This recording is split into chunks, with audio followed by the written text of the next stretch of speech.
Salut les mobeurs, la vidéo sur la première étape de notre journée de restauration.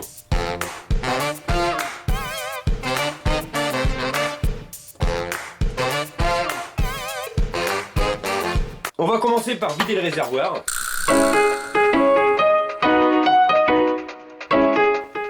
Je vais retirer ce morceau de béquille, le cale-pied et le cache pour avoir directement accès à la transmission.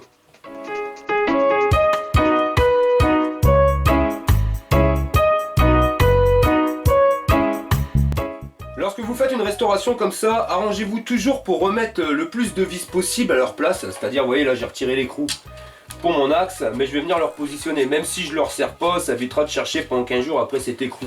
Pareil pour les vis de carter ou quoi que ce soit, à partir du moment où vous retirez une vis de carter, remettez-la au même endroit, ça évitera de perdre du temps.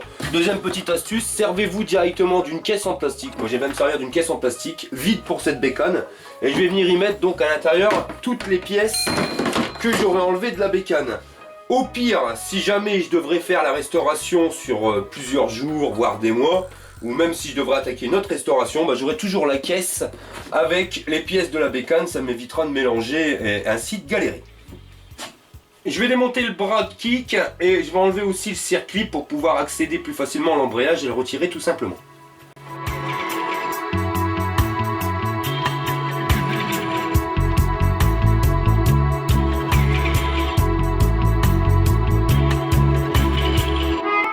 Démontage de l'embrayage et du pot d'échappement. Donc comme on peut le voir, c'est un peu une vis récupération Walligen qui dépasse de 5 cm.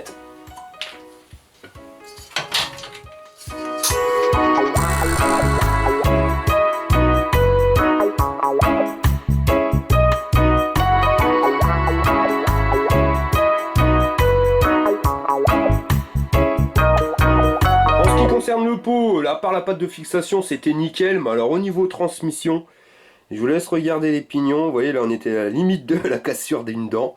Et au niveau de l'embrayage, alors là celle-là elle est pas mal.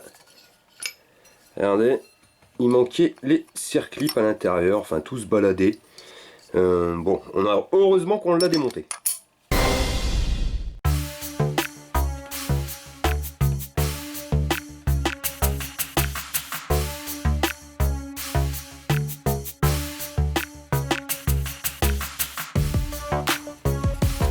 Faut pas s'étonner qu'il ait serré son moteur, hein. Quand on regarde il a carrément pas de filtre à air et vu l'état du capot avec tous les fibres, je sais pas ce que c'est, on dirait des fibres de textile, en fin de compte son moteur a dû avaler pas mal de merde.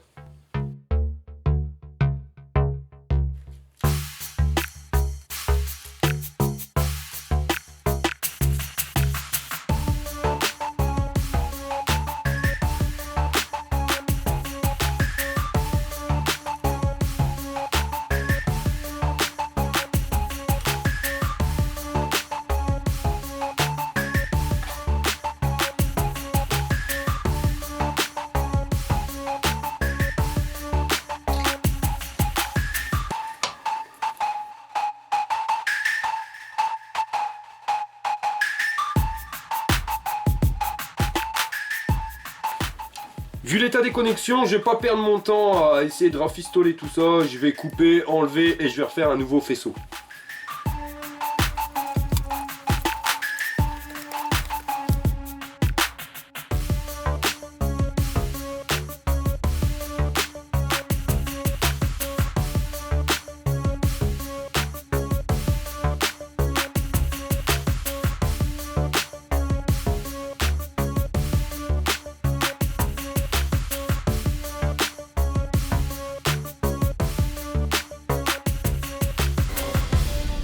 Donc ici nous avons installé un coupe-circuit fait maison, vous voyez, donc l'idée n'est pas trop mal. Le souci c'est que on peut pas le laisser, hein, parce que vous voyez les soudures qui touchent même les connexions de l'interrupteur qui sont à même le cadre, le châssis. Donc ça non, ça peut pas aller, hein.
restera plus qu'à passer un petit coup de nettoyage directement sur le cadre, hein. Donc on va le dégraisser et le nettoyer à fond.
Donc voilà les mobbers, on va laisser sécher la pièce. Je vais pas mettre de vernis sur cette pièce directement. Pourquoi? Parce que par la suite je vais refaire la restauration directement. Là c'est vraiment une peinture qui a été faite pour cette course, pour l'occasion, mais il n'y a pas eu d'enduit. Enfin on va dire que c'est pas une restauration comme j'aime bien.